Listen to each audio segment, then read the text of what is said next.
You guys get it now when I say the market's never going down? You understand now how you do it? Doesn't matter if the market's going down, your default has to be we're not going to stay down because we're never going down. Once again, winning trade. So I and listen, as long as this guy and wait,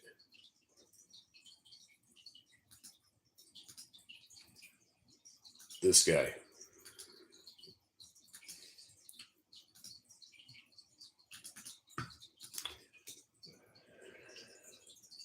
Let me get those people in here.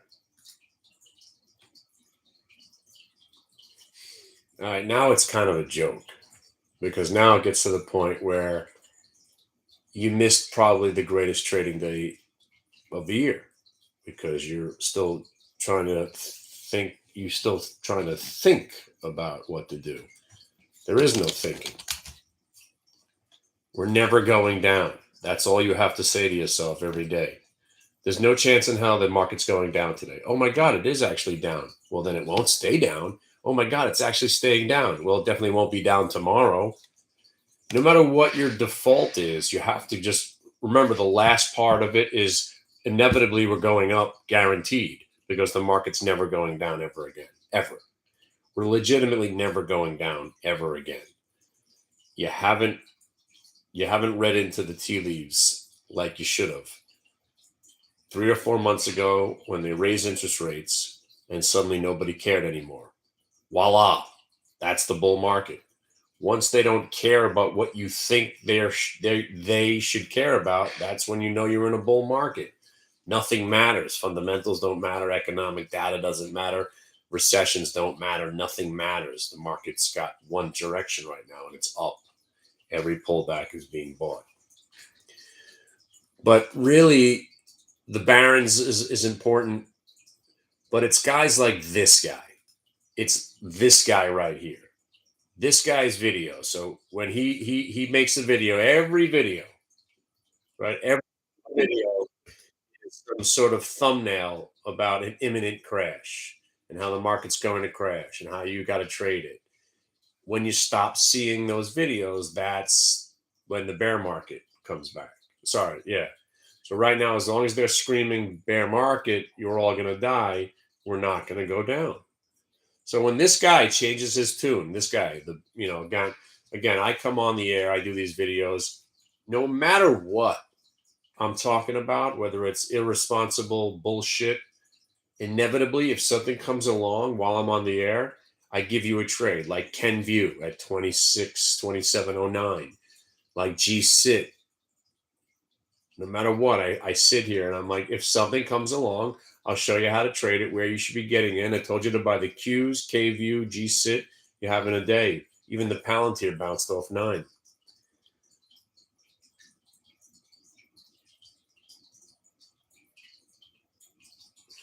This guy and most people on YouTube, and that's why I'm so disturbed. They don't supply. I don't know why people go back. If there's zero content and zero, just nothing's provided, nothing's given. There's no education. There's nothing except, oh, guys, yeah, the market's looking pretty good right now. Yeah, this market might crash any day now. Well, guys, you got to be cautiously optimistic. Guys, the market might crash any second now, any day. So we're just gonna keep talking about it. I'm gonna post thumbnails about how the crash is coming. I'm not gonna offer you anything else but a big vague statement, and you know, uh, so I'm just gonna sit here and just give a bunch of vague statements, and then when something happens, I'll just say that, hey, look what I told you. See, didn't I say that? No, I give very specific statements about the market not able to go down and where you should buy it and what stock to buy and where it's going to go and where your stop is going to be. See, that's actual real content, valuable content, which, am I the only person that does this? I mean, really, it's just, it's insane. But again, I need you guys to all keep showing up, get my viewership going, post the links, hit them, like them, subscribe, send them to your friends. Because my only way to compete now is to crush these people the old fashioned way. Because no one's going to step up. They're not going to try to out trade me. It's impossible.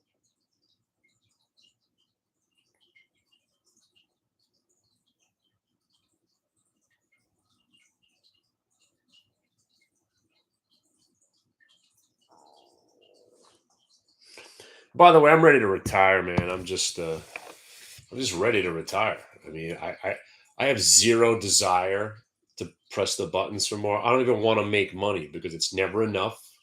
When I lose, it's the most annoying thing in the world. I'm at the point where I legitimately do not want to do this anymore. The only joy I take out of this is making sure other people are getting it. I don't even want to trade myself because it's not worth it to me. It really isn't.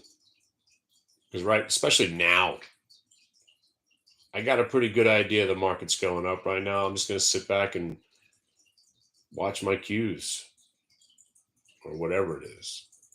But I'm just getting tired of this, Making $250 on a trade that should have been 10 grand. I feel like I've done something wrong. I'd rather not even make the 250. I'd rather not even put the trades on myself anymore because I'm sick of it. I'm sick of watching $3 stocks go to 9 and not making $70,000 on the trade. But I know as soon as I take size, I lose. So it's a lose-lose situation. But that's why the only happy place for me is helping people make money. So in theory, well, not in theory, in reality, I am truly the only guru on YouTube. I have zero concerns about my own well-being at this point. I'm good. I'm going to be fine. And you know what? The Qs are going to go back to 600 probably in the next couple of years, and I'll still be in some of those too.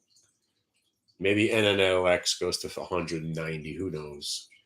But man, watching this market do exactly what said it was going to do every day and not having like not even millions, billions. I should be a billionaire. And every once in a while, it's disturbing. And I'm sitting here with this pissant conversation about schmucks on the internet. I could give a fuck about any of these people. It's just that I know they're giving out bad information. That's more what I want to stop. I want bad information stop being spread, and people are paying for that bad information. Hey, pay me. I'll do it for half the money and I'll give you good information. It's just this industry is just so sickening. It's sickening. It really is. It makes me, I got just, I'm telling you, man.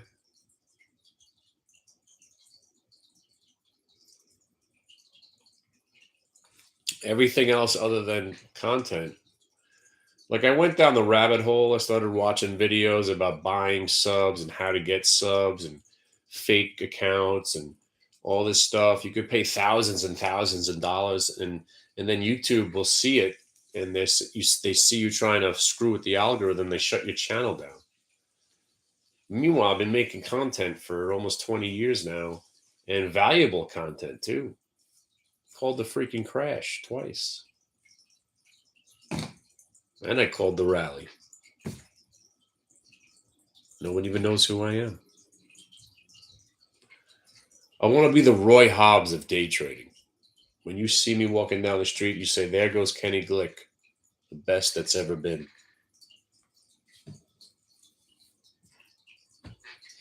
I do that also. I do. Now I'm doing like 2 a day.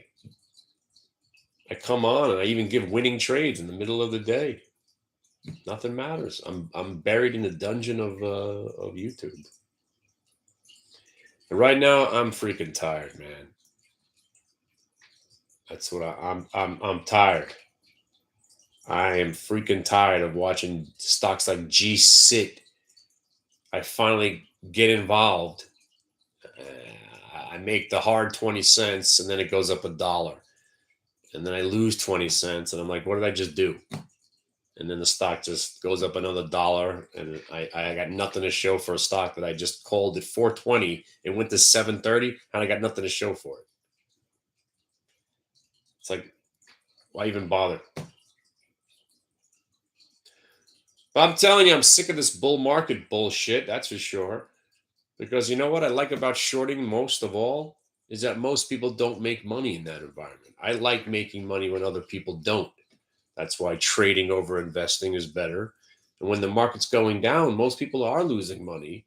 I love shorting stocks, but now you can't even short anything because nothing's going down.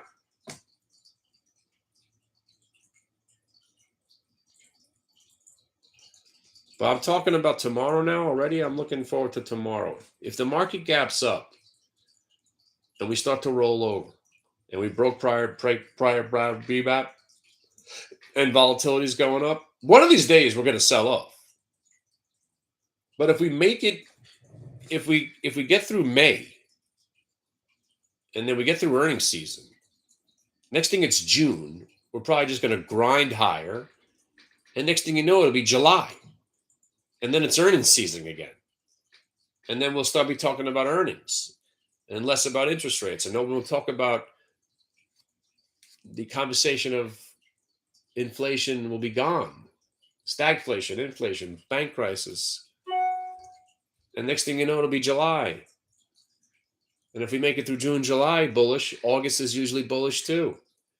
And if we make it through June, July, and August on the upside, we'll probably have a sell off in September. What else is new? We always sell off in September. It's nothing new. So we look like we're right on the, looks like we're doing exactly like we always do. Grind higher in the summer, sell off September, weak October, rally November, December, January, February, March again next year. And the Qs will probably still be, I still think we're going to test 297.50, but the further we get away from it, I'm starting to think that's not going to happen. That's a 10% correction now, just to get back to where we broke out from. But I should have I just bought 200 more shares of Kenvue. All right, I got enough. I got enough Kenvue. All right, I'm gonna go take a freaking snooze. But I don't know. There was like 87 trades today again. I mean, the days are just awesome. Q's long is over. NNOX is over. It's a solid day. I'll see you guys tomorrow. Be careful with what you're doing. If we gap up tomorrow and sell it off, I think we could actually get a sell off that lasts more than 8 minutes. You know, that's been the standard. We've been having 8 minute sell offs, 20 minutes tops. Kenvue. Kenvue. Kenvue. Kview. Kview. I don't know why I just got executed for 200 more, but I don't even remember putting that order in.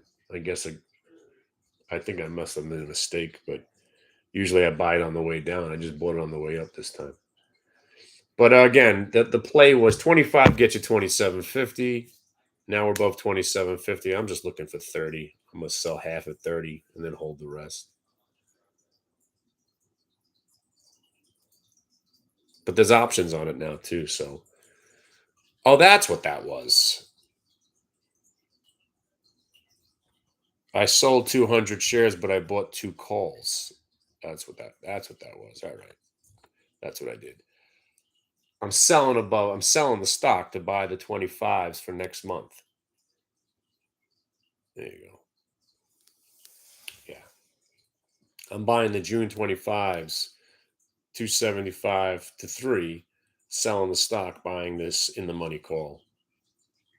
Because look, you're getting 32 days for virtually 20 cents. I just got them done for $3. I got some at 275, I think. June 25 is for next month. 25 plus 3 is 28. Stock's at 27.70. You're paying 30 cents premium for 30 days. It's $1 a day. Yeah. Ain't bad. And if the stock decides to go to zero, at least, you're only exposed to those 3 points. Whoo! Fucking Palantir. Wow.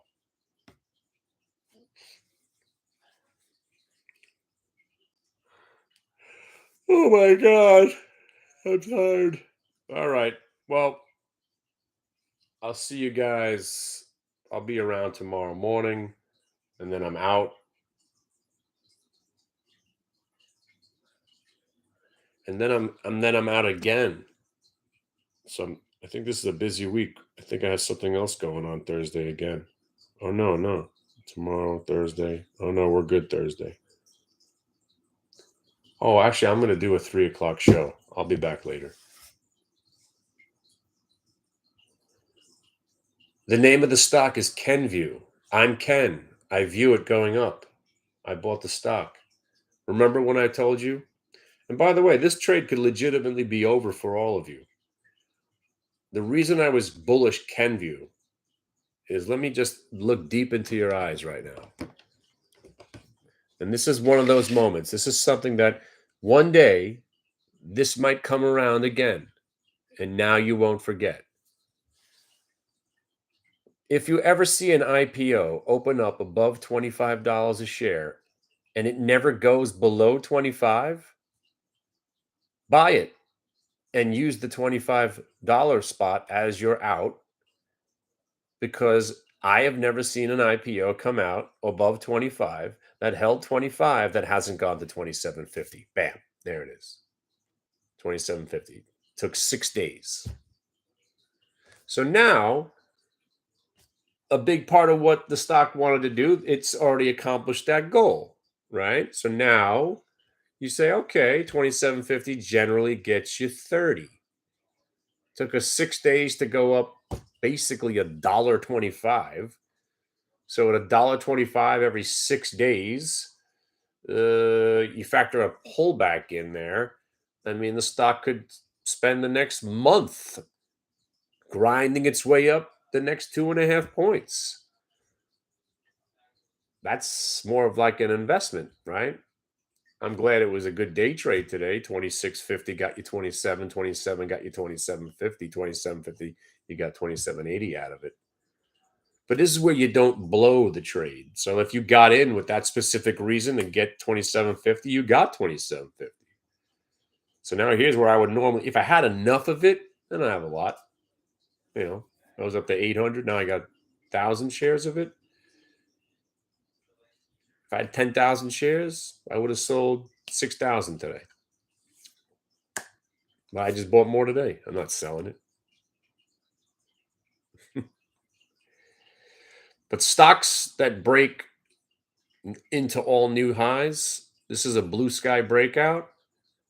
And so now the if then, I've never seen an IPO that's held 25, got above 27.50 that hasn't got to $30. So now my new target's 30. Anything between here and 30, I'm really just going to more or less ignore it. And if it rolls over and dies, 25.25 is the end of the trade. But now that I bought options, so I could maybe let it breathe a little bit more. But these are good. These 25s for next month are trading at the money. You're paying 30-cent premium. It's a cheap way to own the stock.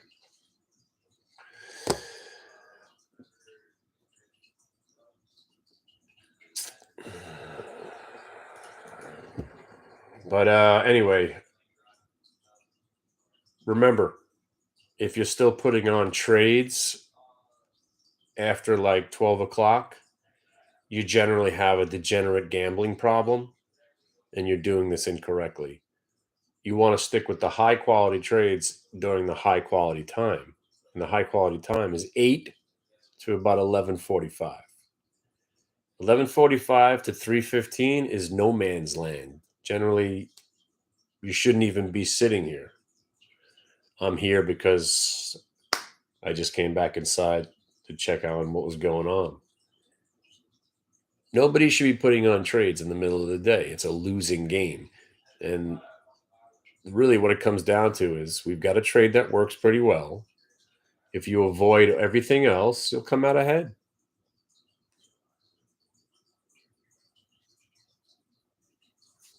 All right. So I got to go finally finish Picard.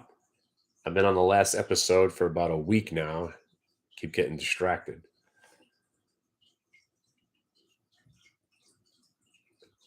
And speaking of Picard, everything on Paramount is out there in the internet. Rabbit Hole, pretty good. Mayor of Kingstown, awesome. Everything coming out of Paramount. And the stock stinks. Anyway, be careful. What if I told you there was an imminent crash about to happen? Would that get you excited? Imminent crash.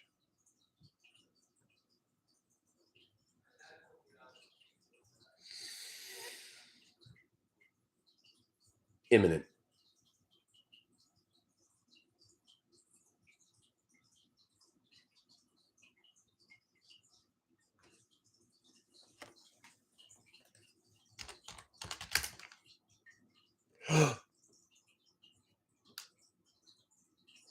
What?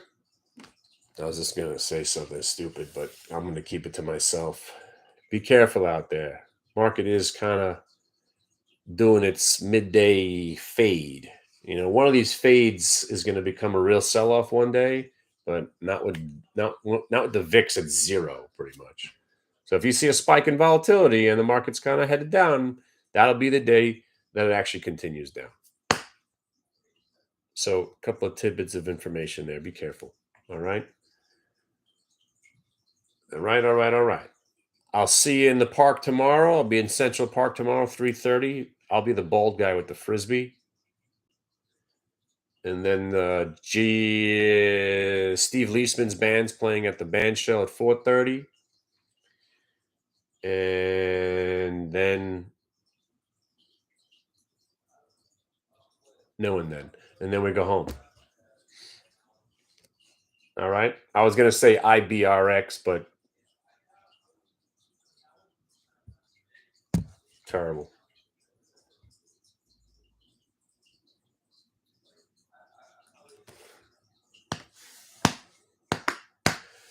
I've been exiled by the industry. They're trying to keep me down. The only truth sayer. You guys watch the Reggie Jackson special? They're scared of me because they know I'm the truth. That's what Reggie Jackson said. Same one here, man. Same thing here. They'll never let me on CNBC.